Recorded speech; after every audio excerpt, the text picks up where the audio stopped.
When he heard the splash, he thought it was a beaver at first. But when he turned and saw that it wasn't a beaver but his grandson, his vision went dark. Because he realized, he wouldn't come up on his own. The sun was bleeding into the treetops, painting the riverbank gold as Mark and his 6-year-old grandson, Tommy, ambled down the narrow trail. The air smelled of damp pine needles and approaching dusk. Mark's boots crunched softly against the fallen leaves, his mind drifting to memories of his own father bringing him here long ago. He wanted Tommy to know this place, its hush, its secrets, its wildness. Tommy raced ahead, brandishing a long stick like a makeshift lance, his laughter echoing over the water. The child's small form darted between birch trunks, fearless and bright-eyed. Mark watched him, chest swelling with pride, until the path curved and Tommy slipped out of view. He called his name, but only the wind answered. He stepped onto the bank and paused, scanning the rippling water. A sudden sound, sharp and urgent, tore him from his thoughts. A heavy splash near the shore could have been a beaver's tail or a fish breaching the surface. Mark frowned and glanced back at the trees, expecting to see Tommy's silhouette against the fading light. Instead, there was only the raging river. A second, crazier splash. His heart jolted. He spun around, and there was no boy. Neither behind him nor on the bank. His breath hitched. The river hissed and churned, an angry serpent in the cold twilight. Mark's boots lost purchase on the moss-slick rock. His weight shifted, the world tilted. He reached out, knuckles white, but his foot slipped. Pain shot through his hand as it slammed against a jagged stone and he heard a sickening crack, his finger. He dropped to one knee, breath searing his lungs, and hissed. For a heartbeat, panic paralyzed him. He pressed his hand to his mouth, trying to choke back a scream. The river snatched Tommy like it had planned this all along, swift and merciless. He fumbled for his phone, but the screen only showed the darkening sky. No signal. Of course not. This was the wilderness. This place where cell towers dare not tread. He crawled forward on his good knee, every movement tearing at raw flesh. The water foamed at the river's throat, whitecaps leaping rocks downstream. Mark crawled another few feet, each shift of his injured hand stabbing agony up his arm. He looked downstream, nothing but rushing water, a swirling ribbon of gray and black. His grandson's red woolen cap had been bobbing just moments ago, he could have sworn it floated like a tiny buoy. Now even that was gone. I saw his cap drifting by, he whispered, voice trembling. But then, it vanished. The words trembled in the air. His own voice sounded foreign, cracked with disbelief. He pressed his palm to the cool earth, chest heaving. The river roared, indifferent to the terror it had wrought. He tried to steady his breathing, forcing himself to think. Tommy's laughter. His little hands grabbing sticks. The way his eyes sparkled when discovering a frog or chasing fireflies. The last thing he had seen was that cap, bright as a warning flare, drifting toward the rapids. Mark forced himself to stand, ignoring the agony in his finger and knee. He staggered along the bank, calling, "Tommy! Tommy, can you hear me?" His voice cracked like thin ice. Silence answered. The sky had darkened to bruised purple. Shadows gathered in the woods. Every snap of a twig, every rustle of leaves sounded like footsteps, like a child calling for help. But the woods gave him only eerie emptiness. He blinked back tears, he could not let panic win. He could not let despair take the only chance he had to find Tommy alive. He squinted upstream, hunting for any sign, a flailing arm, a splash, a stray cry. The river's current mocked him. It barreled forward, unconcerned. Yet somewhere ahead, Tommy might still be clinging to driftwood or islets of brush. Mark took a trembling step, then another, inching forward as if the ground itself might swallow him. A sudden clear note of fear pierced the air. Not his own, but a small voice, distant and trembling. "Grandpa." He froze, heart pounding so violently it seemed to burst his ribs. The sound came again, fragile, desperate. He stumbled toward the sound, voice echoing, "I'm here. I'm coming." Branches whipped his face as he plunged into thick undergrowth, thrashing toward the cry. Panic propelled him past the pain. He burst through a stand of alder and gasped. There, on a flat rock just above the waterline, sat Tommy, soaked to the waist, chattering teeth visible in the dim light. Mark lunged, his good knee buckling, but he caught Tommy's arm before the boy could slip back into the current. He pulled him close, cradling him as tears blurred his vision. Tommy's lips were blue, but his eyes were wide with shock, relief, and something else, amazement. Mark wrapped his jacket around the child and kissed the top of his head. "It's okay, son. I've got you." But as he spoke, a strange stillness fell over the clearing. The rushing water seemed to hush. Mark froze, ears straining. And through the silver mist rising from the riverbank came a sound unlike any he had heard that evening, a low, soft padding on wet rock. He held Tommy tighter and turned slowly, dread coiling in his gut. Ahead, framed by the last rays of dying light, was a pair of golden eyes. Not a beaver. Not a fish. A lynx, its tufted ears flicking, its body large and silent as a ghost. It watched them for a long, breath-stealing moment. Mark's heart thundered. He felt as though the world had flipped on its axis. He swallowed, throat dry. The lynx tilted its head, as if measuring him. Then it took a step forward, no, 3 steps, and came to rest beside Tommy, close enough that Mark could see the delicate curve of its whiskers. Mark bit back a scream. His mind screamed, "Run! Hide! Scream! Save your son!" But his body wouldn't move. The lynx sat down on its haunches, eyes steady, and for a second Mark saw something in them, intelligence, compassion, guardianship. He loosened his grip on Tommy, who gazed back at the wild cat as if recognizing a friend. Mark's voice caught in his throat. He dared not breathe too loudly, but he whispered, "I saw his cap, and then it was gone." The lynx turned its head toward the river and fixed Mark with that same knowing stare. It stretched, stood, and disappeared into the gathering darkness, leaving behind a hush deeper than silence. Mark pressed Tommy against him and trembled. He did not understand what had just happened. He did not dare try. All he knew was that something impossible had just unfolded on the riverbank, and he would never, ever forget it. When he realized someone stirred in the brush, he expected a bear. But when he saw the lynx in the moonlight, his blood ran cold. And then, it ran cold in a way he could never have imagined. Mark pressed his wounded leg against a mossy boulder, every movement a fresh flare of pain. The night had closed in around him, a vault of ink and silver, and the only sound he could hear was the distant rush of the river. He called Tommy's name again, voice raw and desperate, but only the wind answered. He forced himself to limp forward, each step dragging him closer to the river's edge. The damp chill gnawed at his bones, and dark clouds scudded overhead, blotting out the stars. He toppled over a tangle of roots, his ankle twisting beneath him. A sharp stab of agony shot up his leg, and he cursed under his breath, tasting blood in his mouth. Fear crashed into him. In that moment, he convinced himself the worst was yet to come, some massive creature drawn by the boy's cries, a bear or wolf, prowling in wait. He staggered upright, leaning on a fallen log to steady himself. He peered into the gloom, scanning the tree line, his heart pounding so loudly he thought it would burst through his ribs.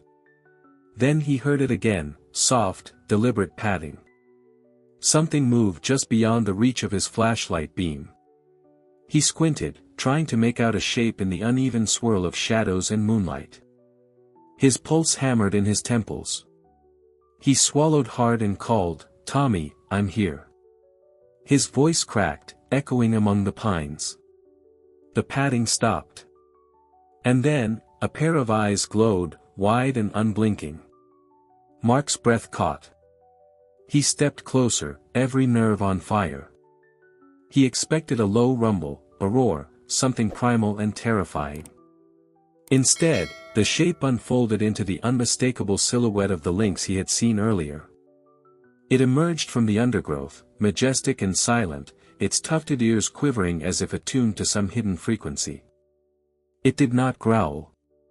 It did not bare its teeth. It simply stood there, its body a perfect still life against the churning darkness.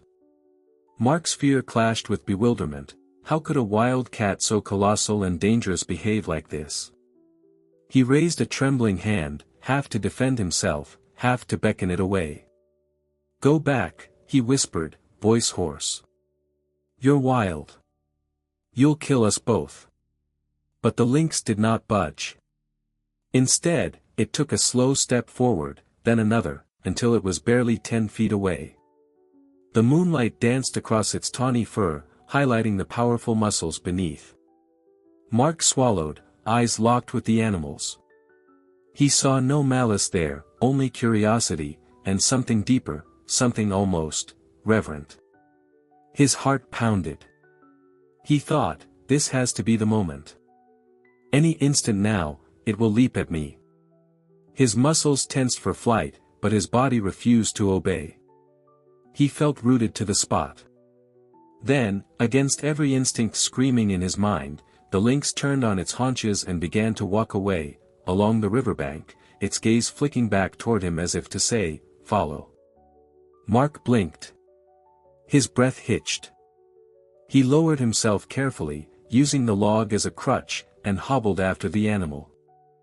The path it chose was narrow and treacherous, slick stones, gnarled roots, the river's roaring edge. Each step sent pain lancing through his leg, but he forced himself onward. "Wait," he called softly, voice trembling. "I can't keep up." The lynx paused, its head tilted in that strange, knowing way. It waited, ears perked, then continued.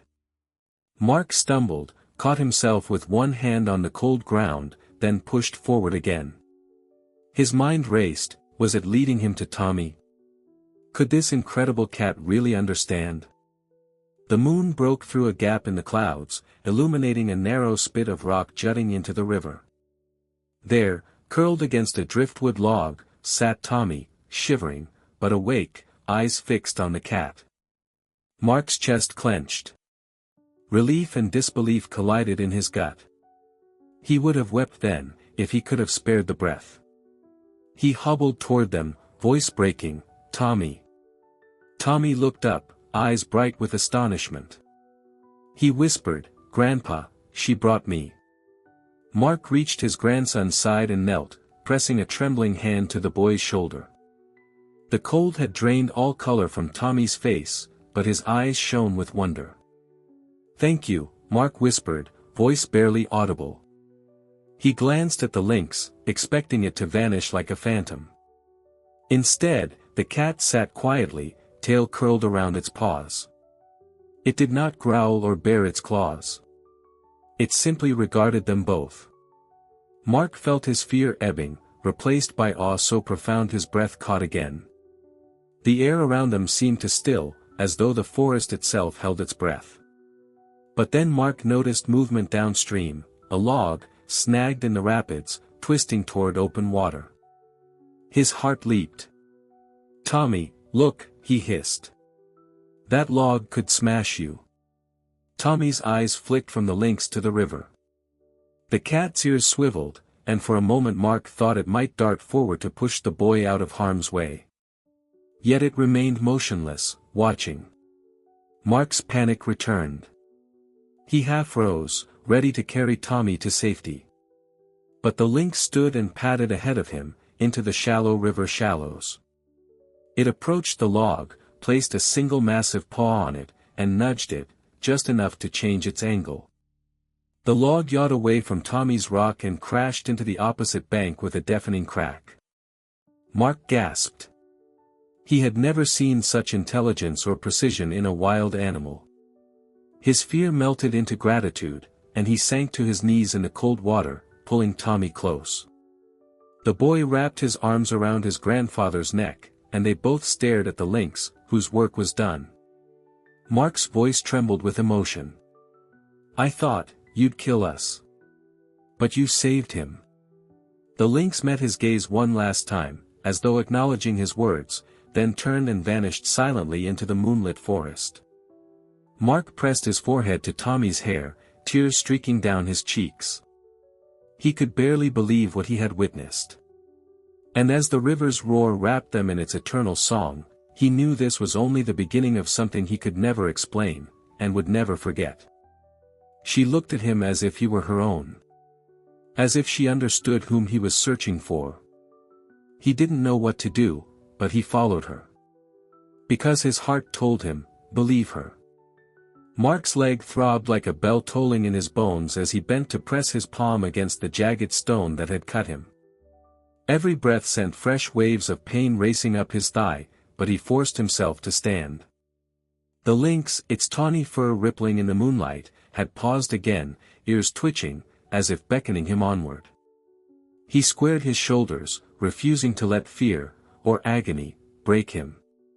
He took a tentative step, planting his good foot firmly, and limped after the animal into a tangle of birch and alder.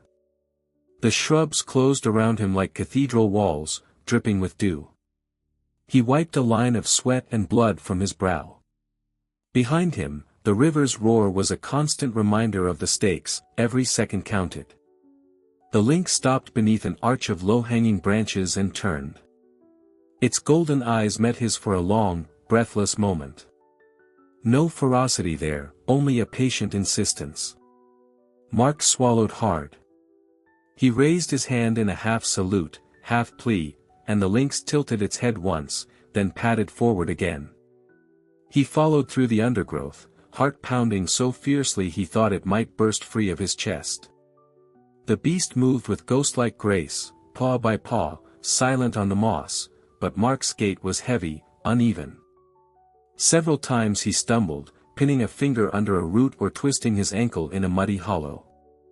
Each time, he paused, fighting back tears as raw pain flared. But always the lynx waited at the next clearing, eyes locked on him, urging him onward. After what felt like an eternity, they emerged onto a narrow ledge above a hidden bend in the river. There, in the shallow, glassy water, lay Tommy. His small body was sprawled on a bed of smooth stones, soaked through, but astonishingly still. Mark's breath caught in his throat. "Tommy," he rasped, stumbling forward. His fingers trembled as he reached for the boy's shoulder. Tommy's head lolled, hair plastered to his forehead, but his chest rose and fell in shallow, rhythmic sobs. Relief hammered through Mark's veins like hot fire. He knelt beside him, brushing wet curls from the boy's eyes. Tommy bolted up and threw his arms around Mark's neck. "Grandpa," he whimpered, voice tiny. "I thought I was alone." Mark's tears spilled unchecked. He hugged him tight, pressing his cheek to Tommy's damp hair. "You're safe," he whispered, voice cracking. "I've got you." He glanced back, expecting the lynx to vanish now that its task was done. But the cat remained at the water's edge, body poised on silent haunches, tail curled neatly around its paws. Its eyes were fixed on Mark, and in them he saw something he could not name, recognition, perhaps, or quiet approval. Tommy clung to his grandfather, chattering with relief. Mark felt a tremor of triumph. He had found his grandson against all odds. He half-lifted Tommy in his arms, preparing to head back up the bank, when a sudden chill slithered down his spine. He looked again at the lynx. Its gaze had shifted beyond them, toward the river's roaring center, where jagged rocks lay hidden beneath the churning foam. He followed the cat's stare and saw, to his horror, a large branch drifting into the rapids. With a crack of wood against stone, It snagged on a submerged boulder, then lurched free. Mark's heart began to pound erratically. He set Tommy gently on the stones. "Stay here," he said, voice trembling, and scrambled to the water's edge. The branch had shifted again, now spinning toward a narrow channel where the current funneled with deadly speed. He reached a hand out, only inches from the swirling wood, too far to grasp it, too dangerous to ignore. He grabbed a nearby branch for leverage, bracing himself against the icy surge. Behind him, Tommy's sobs caught in his throat, a pitiful sound that twisted Mark's guts. He lunged, fingertips brushing the wood, but the river yanked it away. He cursed under his breath and braced himself, ready to dive in after it, when a blurred shape rocketed through the foam.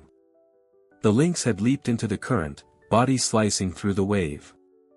With impossible speed it caught the branch between its massive jaws, then hauled it toward the bank, teeth clamped tight. Water cascaded from its pelt as it dragged the log clear of the rapids and back onto the shallows. Mark staggered forward, stunned, as the animal hauled the branch aside and padded back to his grandson's side, shaking droplets into the air like a benediction. He swallowed, voice hollow. How did you know?" The lynx simply gazed at him a moment longer, then turned and vanished into the darkness of the forest, leaving only the echo of its silent departure. Mark sank to his knees in the shallows, water swirling around him. Tommy ran into his arms, eyes wide with wonder. The moon peeked from behind a cloud, bathing them in pale light. Mark held his grandson tight, tears streaming down his face. He thought, "This is it. He found him. They were safe." But nature was planning something entirely different. He couldn't find words as Tommy wept against his chest. And only the lynx sat beside them, motionless as bedrock. Its eyes were ancient, like those of an old, wise soul. Mark pressed his shaking hands to Tommy's shoulders, trying to stanch the boy's chattering teeth. He wrapped his jacket around the child's drenched frame, tucking the fabric snug under the boy's chin. The night pressed in close, a moonless sky, wind whispering through the pines, and the distant thunder of the river. He gathered fallen branches and dry pine needles, coaxing a small fire that crackled to life between two flat stones. Warmth bloomed in the clearing, sending sparks toward the treetops. Tommy's tears sputtered in the glow, turning to steam on his cheeks. Mark brushed the boy's hair back and murmured, "Warm now, buddy. You'll be all right." Behind him, in the haze of smoke and flickering light, the lynx remained. It had followed them up from the water's edge, its paws leaving soft imprints on the damp earth. Now it lay curled beside the fire, its head resting on massive forepaws. Mark felt Tommy's gaze on the animal, the boy sniffled, then laid his head against his grandfather's side, watching the wild cat with wide, uneasy eyes. Mark glanced back. The animal's fur gleamed in the firelight, each individual hair tipped with burnished gold. Its tufted ears flicked at every crackle. Mark swallowed. He expected it to bolt into the shadows at any moment, expected that, at the first sign of flames, it would bolt away in fear. But it did not. Instead, the lynx settled more deeply, tail curling like a question mark around its haunches. It closed its eyes, then opened them again, blinking slowly. Mark could almost swear that its gaze shifted between him and Tommy as though it were gauging their temperature, their state, their need. He crouched a few feet away, hands resting on his knees. His wounded leg throbbed, but he dared not move too fast, for fear of scaring Tommy, fear of startling the lynx. The flames danced, throwing shadows that made the clearing seem alive with movement. But the lynx remained still, a sentinel in the fire's embrace. Tommy shivered and Mark drew him closer. The boy's tears had dried, leaving streaks of grit on his cheeks. The child whispered, "Grandpa, why is she here?" Mark hesitated, searching for words. He looked at the lynx, its whiskers twitching in the smoky air. Never had he felt such raw presence from a wild creature. I don't know, he said softly. But she's protecting us. Tommy poked at a glowing ember with a stick. The fire hissed, and he jumped, glancing toward the lynx. The cat's ears twitched in response, but it did not flinch. It simply opened its eyes and fixed them on Tommy. In that moment, Mark felt something profound stir in him, a conviction that the animal understood more than any human could. He moved closer, reaching out a cautious hand. The lynx lifted its head, revealing the curve of its neck and the strength coiled beneath its fur. Mark stopped, fingertips half an inch from the pelt. He dared not touch, it felt too sacred, too impossible. Around them, the forest seemed to hold its breath. The acrid scent of pine smoke and wet earth seeped into Mark's lungs. Tommy yawned, exhaustion finally catching him. Mark scooped the boy into his arms and rocked him gently. Above them, the treetops swayed in rhythm with the wind. The fire crackled its lullaby. And the lynx, still watching, closed its eyes and lay its head back on its paws, as though settling in for the long vigil. Mark's throat tightened. He whispered, "Why don't you leave, girl? Don't you know fire can kill you?" Silence answered. The only reply was the murmur of the river beyond the trees and the soft rasp of the wind. The lynx did not stir. It did not flee. Mark's heart hammered. He pressed a hand to his chest. He had seen wild cats before, but never like this. Never one that stayed by a stranger's side, never one that braved open flame and human presence without aggression. Questions crowded his mind, each more impossible than the last. Why had she led him here? Why had she saved Tommy? Why did she not fear the blaze? He glanced at the boy, whose breathing had slowed into a peaceful rhythm. Tommy's head lolled against Mark's shoulder, eyelashes dark against pale skin. The child was asleep. And still the lynx remained, a guardian in the dark. Mark stared into the flickering light, every muscle trembling. The animal's steady, unblinking vigil etched itself into his memory. He felt the night deepen around him, the forest leaning in to witness. And then, as though sharing a silent vow, the lynx lifted its head, gazed once more at the sleeping boy, and exhaled a quiet, rumbling breath. Its chest rose and fell in the amber glow. Mark whispered, voice thick with wonder, "I don't understand any of this." The lynx blinked. And in those ancient eyes, Mark felt the echo of a promise, that until dawn broke and the fire died to embers, they would not be alone. Why did she stay? Why did she face the flame? The night held its secrets close, but Mark knew he would spend the rest of his life seeking their answer. He remembered his grandfather's words as if they'd been whispered into his ear just moments ago, "There's a cat in the taiga, but not just any cat. She knows who you are. And if she accepts you, she might just save your life." Mark's mind flickered back to summers long ago, when he'd sat beside that same grandfather on a rickety porch overlooking a wider, gentler river. His grandfather had leaned forward, eyes soft but gleaming with something uncanny, and told him tales of the taiga's watchful cats, creatures that appeared in times of peril and vanished at dawn, leaving behind only footprints and wonder. Mark had been a boy then, enthralled but skeptical. Now, crouched beside a dying fire and feeling the lynx's gaze upon them, he understood the old man's conviction. The lynx shifted beside Tommy, lifting a massive paw and laying it gently on the damp earth. It did not touch the boy, the paw hovered an inch away, a silent blessing. Tommy's eyelids fluttered, and the cat's head tilted, as though acknowledging the boy's stirring awareness. Mark's breath caught in his throat. He saw the lynx's whiskers tremble in the smoky air, heard the faint click of its claws against the stone hearth. In that moment, the memory and the reality merged. "There's a cat in the taiga," his grandfather had said, voice low, "that knows when one of our family walks these woods. If she deems you worthy, she will stand guard when you cannot stand for yourself." Mark had laughed then, thinking it a fairy tale. But now the lynx sat so close that Mark could almost feel the warmth of its fur. Its golden eyes, aged and inscrutable, tracked every flicker of flame and every tremor of Tommy's breathing. He reached out, tentatively, to brush a lock of Tommy's hair back. The lynx followed the motion with its gaze, and Mark imagined it understanding more than any human could. He remembered how his grandfather had described the cat's amber eyes as windows to a soul older than any human memory. Mark glanced at the lynx now and saw, in that gaze, centuries of knowing, of lives saved, of secrets kept.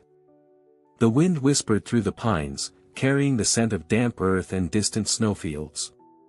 Mark felt a shiver, not of cold, but of awe. He shook his head, impossible emotions surging, gratitude, reverence, disbelief. The lynx lay there, stern and unmoving, a living monument to the wild's hidden mercy. Tommy stirred and mumbled something indistinct in his sleep. The cat lowered its paw, then pressed it gently to the boy's shoulder, an almost imperceptible brush. Mark's heart seized. He steadied himself against a chunk of cedar bark, eyes watering. It was as if someone had sent her from the sky, he thought, voice echoing inside his mind. As if she knew us. He whispered the words aloud. The lynx rattled its tail once, then closed its eyes as though in contentment. The fire sputtered and sparks danced around its ears. For a heartbeat, Mark dared to believe that the animal truly understood the family bond, knew the urgency of a grandfather's love, the fragility of a child in peril. He stood slowly, leg protesting with every inch. The lynx blinked open its eyes, fixed on him with that same ancient calm. Mark held up a hand in silent thanks. The cat nodded ever so slightly, as if granting permission, or bestowing blessing. Around them, the forest loomed dark and immense. Mark realized that, for all its vastness, it had yielded its secret, that unseen guardians prowled its depths. He felt a swell of emotion, fear turned to faith, astonishment to gratitude. He crouched again beside Tommy, wrapping an arm around the boy's shoulders and smoothing his hair. The lynx watched, and in that watchful stance, Mark recognized the fulfillment of his grandfather's promise. It was inconceivable, he thought, chest tightening. But there she was, just like Grandpa said. The lynx lowered its head to rest on crossed paws, eyes never leaving the sleeping child. Mark felt tears slip down his cheeks.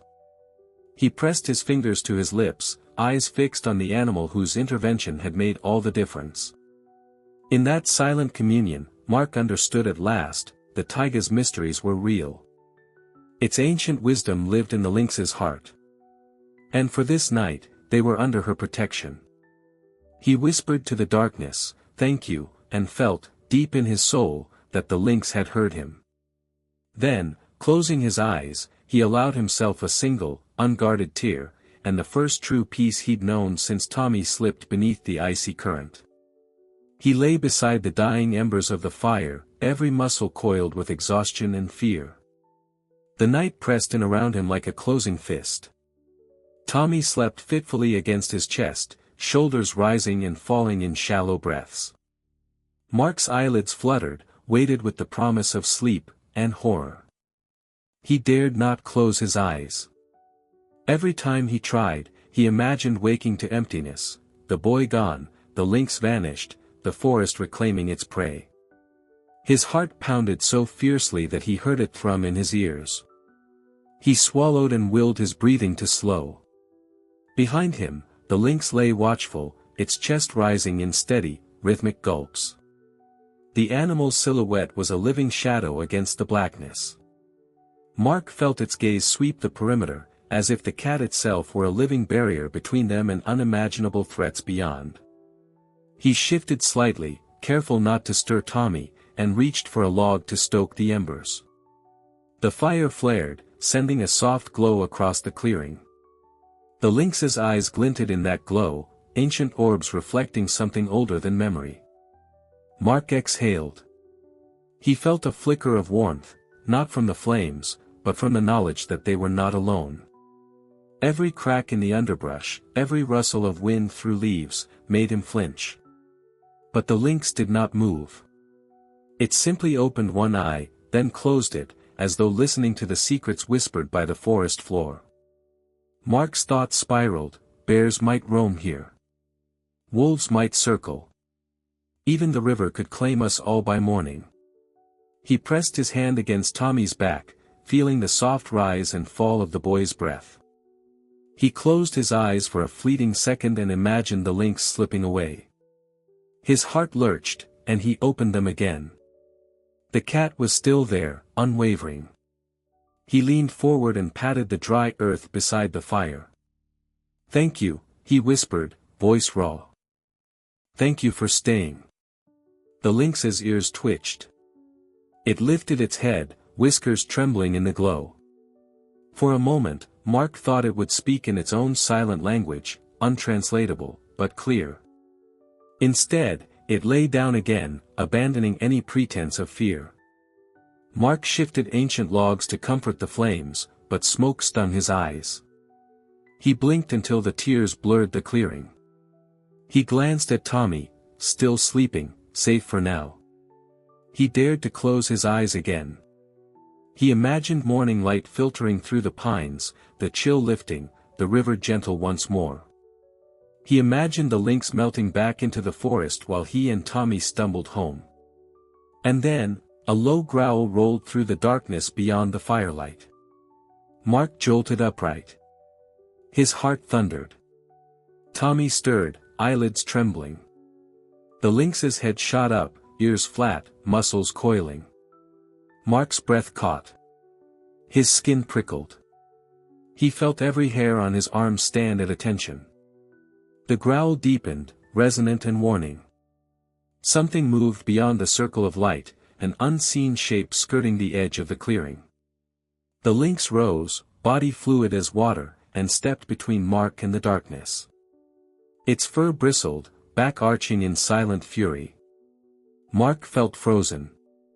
He clutched Tommy protectively, whispering, "It's okay, it's okay." But his voice trembled.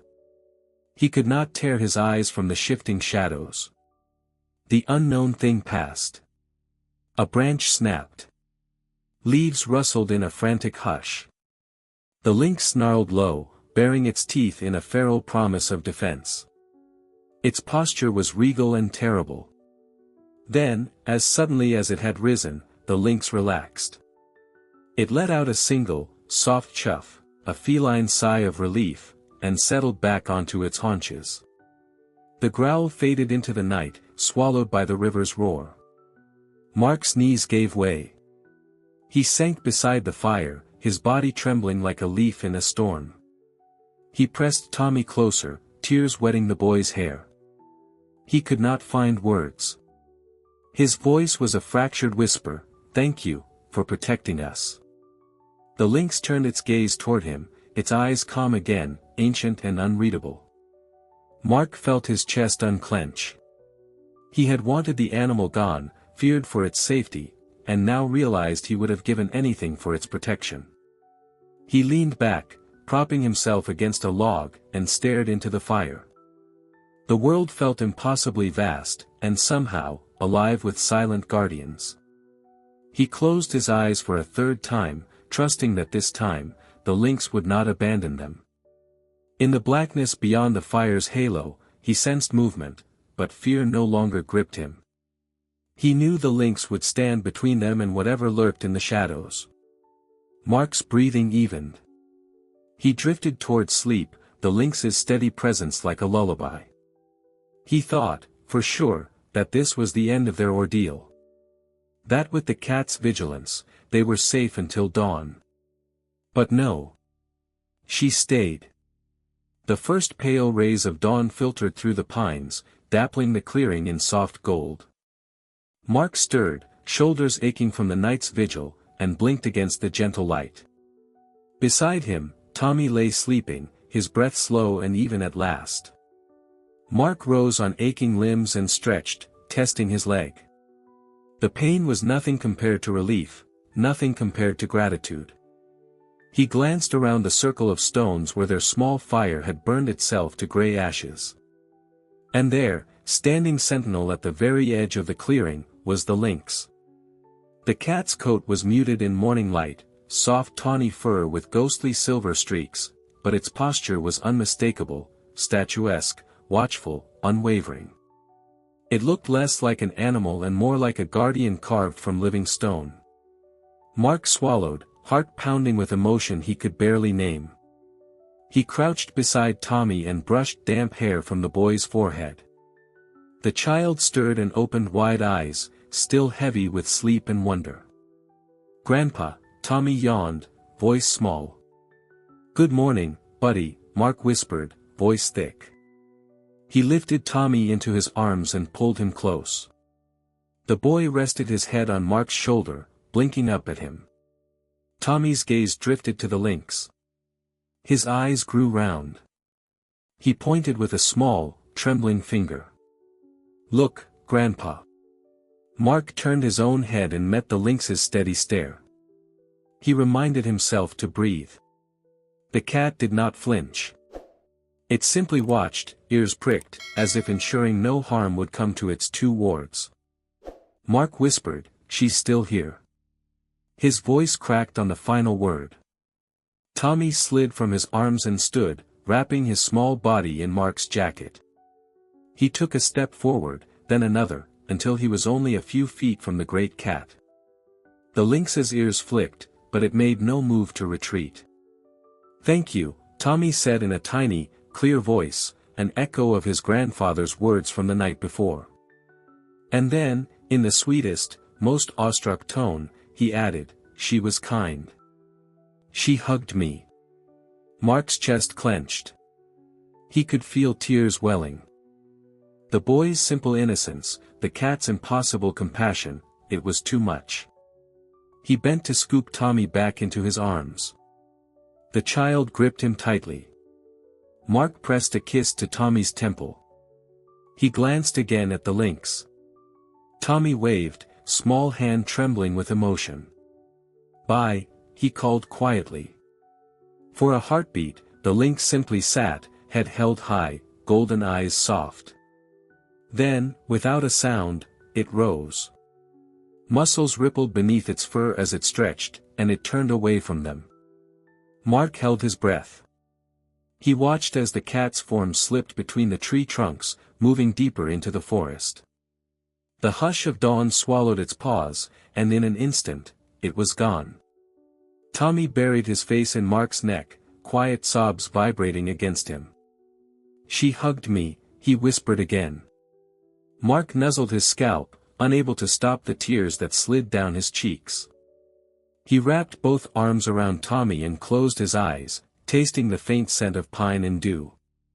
They stood there for long minutes, the clearing empty but for two figures clutching each other and the faint, lingering echo of a miracle.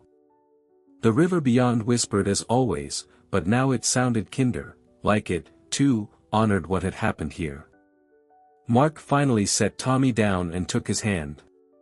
Together, they turned back toward the trail that would lead them home. Mark paused at the edge of the clearing, looking once more into the silent forest. "I saw her," he murmured to the trees, voice thick with reverence. "I saw her save you." Tommy squeezed his hand. "She wasn't just a wild cat," the boy said softly. She was our friend." Mark swallowed around a lump in his throat. He nodded, unable to speak. Then, with one last look at the empty clearing, he turned and walked into the golden morning, his grandson's small hand warm in his own, and his heart forever changed by the kindness of a lynx. He returned to the city with his grandson cradled in his arms, the early sun gilding rooftops he no longer saw. The tires of his dusty truck rolled over pavement, a sound so mundane it felt alien after the river's roar. Traffic lights blinked, horns honked, people hurried past storefronts, but Mark's world had narrowed to a single, echoing memory, the lynx's steady gaze at dawn. At home, he set Tommy on the couch, wrapped him in a warm blanket, and watched as the boy drifted into sleep.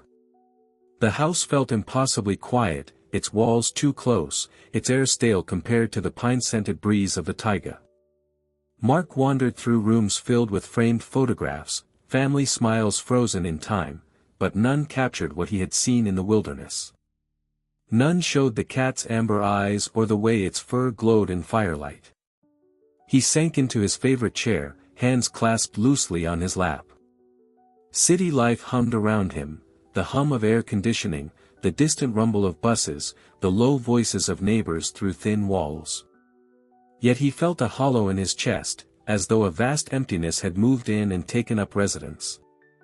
Night after night, he replayed the events along the riverbank. He saw Tommy slipping beneath the current, heard the panic in his own voice. He felt the jagged stone cutting his hand, the cold snap of fear. And always, he saw the lynx emerge from the shadows, first a shape in the moonlight, then a living promise of mercy. He remembered the animal's silent command, believe. He followed, through brambles and pain, until he found his grandson clinging to wet rocks. He remembered the cat's impossible intelligence, nudging a deadly log clear of the rapids as if it understood every nuance of danger. Then the fire, the vigil, the tremor of fear when something growled at the edge of their refuge. And the lynx rising between them and the dark, a living shield.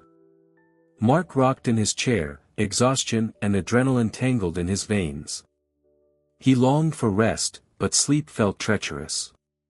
He feared that if he closed his eyes, he would wake to find Tommy gone, the lynx vanished, the night's miracle revealed as a dream.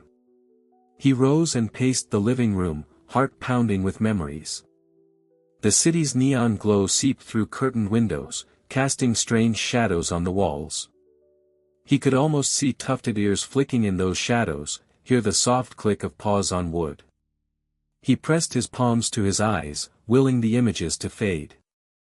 But they only grew sharper, the lynx's paw pressed gently beside Tommy's shoulder, the cat's breath mingling with the steam rising from tears on the boy's cheeks. Mark sank to the floor and wrapped his arms around his knees. He felt Tommy's head on his chest, heard his steady breathing. He closed his eyes and whispered into the quiet room, "Maybe I made it all up." A memory surfaced unbidden, his grandfather's voice, low and certain in that porch's dusk light. "If she accepts you, she might just save your life." He had laughed then, thinking it a harmless fanciful story. Now he knew it was truth. He rose, shedding sudden tears, and crossed to the window. The city skyline stretched in jagged lines, indifferent. He pressed his forehead against the cool glass and let the tears fall. "I saw it," he whispered, voice broken. "I saw it myself. And since then I know, nature remembers us. And maybe, it even loves us." He stood there, breath misting the pain, repeating the words like an incantation. He closed his eyes and let the confession settle in his bones. Something impossible had happened, and he was charged with its memory. Days passed, and the ache remained. Simple routines, making breakfast, driving to the store, tucking Tommy into bed, felt hollow without the lynx's watchful presence. He found himself drawn to documentaries about wildlife, reading every account of lynx in North America, searching for any stranger's tale of a wild cat acting as guardian. He shared his story online, half expecting doubt or ridicule, but he found a few believers, people who had felt the same ancient pulse in the forest, who had glimpsed something that defied explanation. At night, he tucked Tommy in and whispered, "Do you remember our friend?" The boy would nod, eyes bright in the lamplight. "She was kind," Tommy would say, voice soft. "I felt her hug me." Mark would lie awake afterward, the ceiling dissolving into starlit canopies, until exhaustion finally claimed him. And even then, in dreams, the lynx's silhouette would pass behind him, a silent reassurance. He tried to tell himself life must go on, that the city had its own rhythms, its own pulse. But every honk of a horn sounded like a drum of emptiness. Every rush of wind down an alley recalled the susurrus of the taiga. He found himself driving at dawn, windows down, hoping to catch something wild in the suburban haze, a fox darting between hedges, an owl silhouetted against streetlights. But the world here moved too fast, it had forgotten how to pause, to listen. One evening, Tommy found Mark in the backyard, staring at the dark line of trees beyond the fence. The boy slipped his hand into his grandfather's. "Do you think she's out there?" Mark squeezed the small hand gently. The breeze rustled leaves, and he closed his eyes. For a heartbeat, he could almost hear the soft padding of paws. "I think," he said slowly, "that she'll always be out there, in the wild places where people fear to look. And whenever we need her, she'll come." Tommy smiled, relieved. He leaned against Mark's leg. Mark realized then that his confession was not only a memory but a promise, to never forget, to honor the wild's quiet grace. He took a deep breath, tasting the night air. The city lights shimmered, but in his heart, he carried the taiga's hush, a world where a lynx could choose to protect, where nature might accept and even love. And in that stillness, he found a fragile peace. Even here, even now, he was not alone. If your heart is full of awe, right, nature is wiser than us. If you believe animals remember kindness, right, we are not alone in this world.